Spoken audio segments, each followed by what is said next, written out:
All right, so I've had all morning to kind of chew on the conversation I had yesterday with Heretical Dan. We recorded it, and it's streaming now. The road to here, you know the drill. It's everywhere that things stream, YouTube, yada yada, but maybe just YouTube. Do YouTube. I'm trying to drum up some business over there.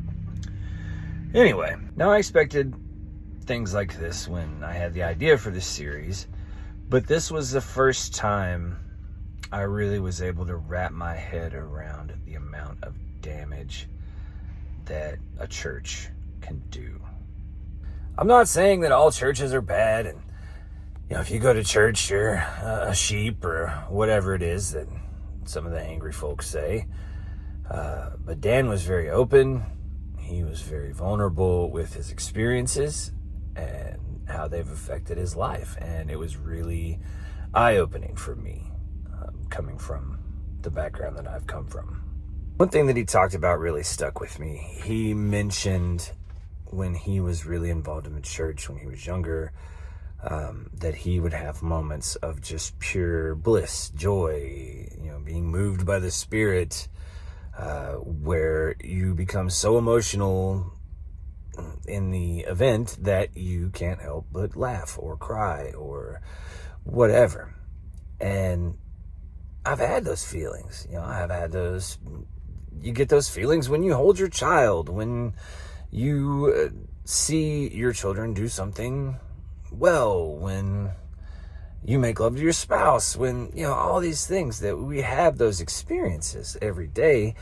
And we've all also had the gut-wrenching, sting of grief and defeat.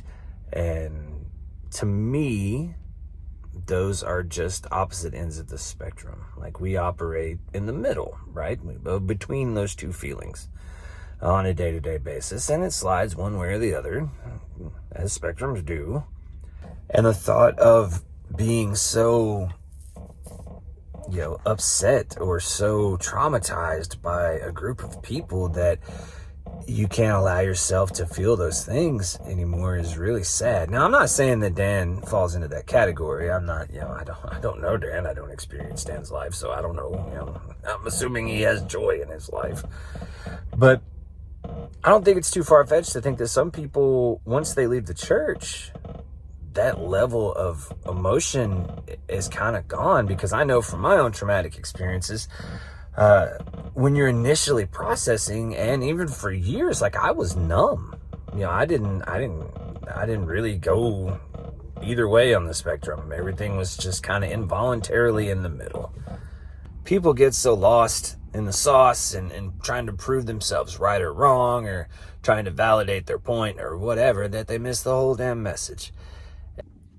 So for me, I love this shit. I love learning about religion. I love learning about the intricacies of the practices of different faiths, of different denominations of different faiths. Like, it's just fascinating to me, okay? And I think I like it because it brings up something in me that I enjoy. Like, I enjoy the feeling. I enjoy being connected with that part of myself. So if you were in it because you like the community, and you like hearing a guy talk every week, then be that. Like, if that's why you're faithful, okay. Like, I'm not saying that's wrong, but be careful before you project your insecurities and your beliefs onto other people, especially your children, because this shit hurts people.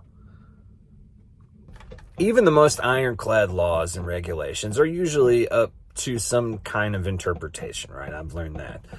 And if someone tells you they have the only and absolute right way, you should probably be suspicious, because they are most likely just operating off of their interpretation, or in the case of religion, off of someone else's interpretation that they just regurgitate and hand down. So don't let religion or your community or your biases that are around, whatever, don't let them steal your ability to feel. Because ultimately, this whole thing that we're doing, the religion, everything that we're feeling is for us, right? It's intrinsic. And you have the right to feel that way regardless of where you're at.